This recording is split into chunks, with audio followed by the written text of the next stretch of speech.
Sometimes you need to tell someone whether you're free or not. And when I say free, I'm talking about time, not cost.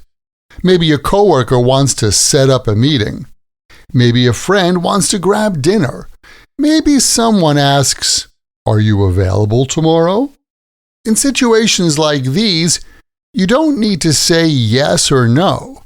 In everyday English, we have a few short, natural phrases that clearly show whether we are available or not. And that's what this podcast English lesson is all about. Welcome to another Happy English podcast coming to you from New York City. And here's your English teacher, Michael. All right, thank you, John, and thanks, everyone. It's Michael here from Happy English, and I help people speak English better.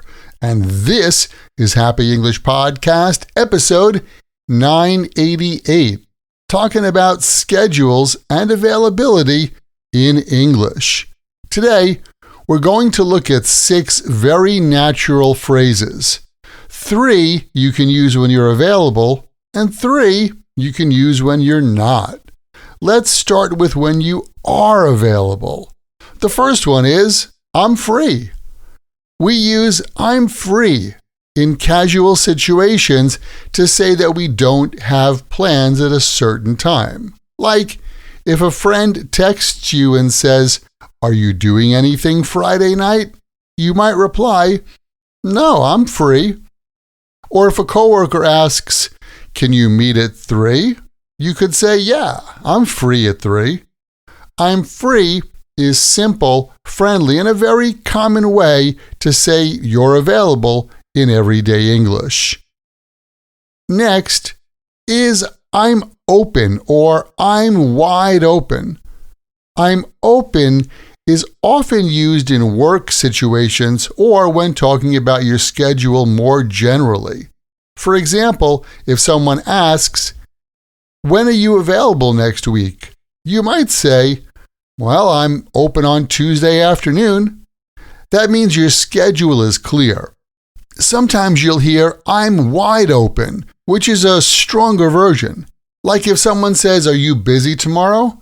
You could respond, "No, I'm wide open." That means you have nothing scheduled at all. I'm open sounds slightly more professional than I'm free, but both are very natural. The third phrase is, I'm available. I'm available is a bit more formal and often used in professional or service situations. For example, a consultant might say, "I'm available for meetings between 10 and 2. Or if your manager asks, "Can you help with this project next week?" You might say, "Yes, I'm available." And if you try to make an appointment with the doctor or the dentist, the conversation may go like this. Does Dr. Gerber have any openings tomorrow?" Yes, he's available at 3:15 tomorrow. I'm available sounds clear and professional and works very well in professional situations in English. Now, let's move into phrases you can use when you're not available. First is, I'm tied up. We use I'm tied up when we are busy at a specific time. It usually means we have something scheduled and can't change it easily. For example, if someone says, "Can you talk at 1?" You might respond, "I'm tied up at 1, but I'm free at 2. Or if a friend asks, "Want to grab coffee this morning?" You could say, "I'm tied up this morning. Maybe later." I'm tied up sounds polite and temporary. It doesn't sound like a big problem. Next, I'm booked or I'm booked up. We use I'm booked when our schedule is full. For example, if a client asks, "Can we schedule something this week?" You might say, "I'm booked this week, but I have time next Monday." You can also say, "I'm booked up," which emphasizes that there is no space left. For example, I'm completely booked up on Thursday.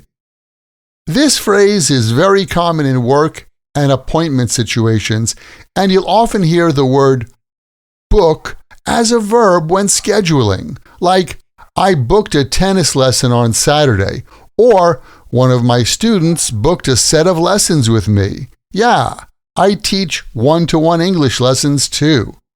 Finally, we use the phrase have something going on. We tend to use I have something going on when we don't want to or can't give details about why we're not available. It sounds a little vague, but still polite sounding. Like, if someone asks, can you come to dinner on Saturday? You might say, oh, I can't. I have something going on that night. Or at work, if someone suggests a last-minute meeting, you could say, I actually have something going on at that time. This phrase is useful when you want to say no without explaining everything. So, let's put these together. When you're available, you can say, I'm free, I'm open, or I'm wide open, or I'm available. And when you're not, you can say, sorry, I'm tied up, or I'm booked, or I'm booked up, or I have something going on. All of these phrases help you talk about your schedule in a natural, polite way. And it's also possible to combine these phrases, like, I'm tied up in the morning, but I'm free in the afternoon. Or, I'm all booked up this week, but I'm free at the beginning of next week. Mixing them like this makes your English sound even more natural. So, try using these phrases the next time someone asks about your schedule. That's how you build real conversational fluency. And keep in mind, the best way to remember English like this and any other word or phrase in English is to take that word or phrase, write it in a sentence that's true for you or true in your world, and then memorize your sentences.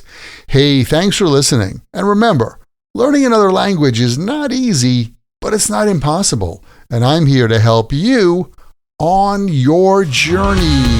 This podcast was brought to you by Happy English. Please visit myhappyenglish.com. Show your support for Happy English by leaving us a review. Get English, get happy, Happy English.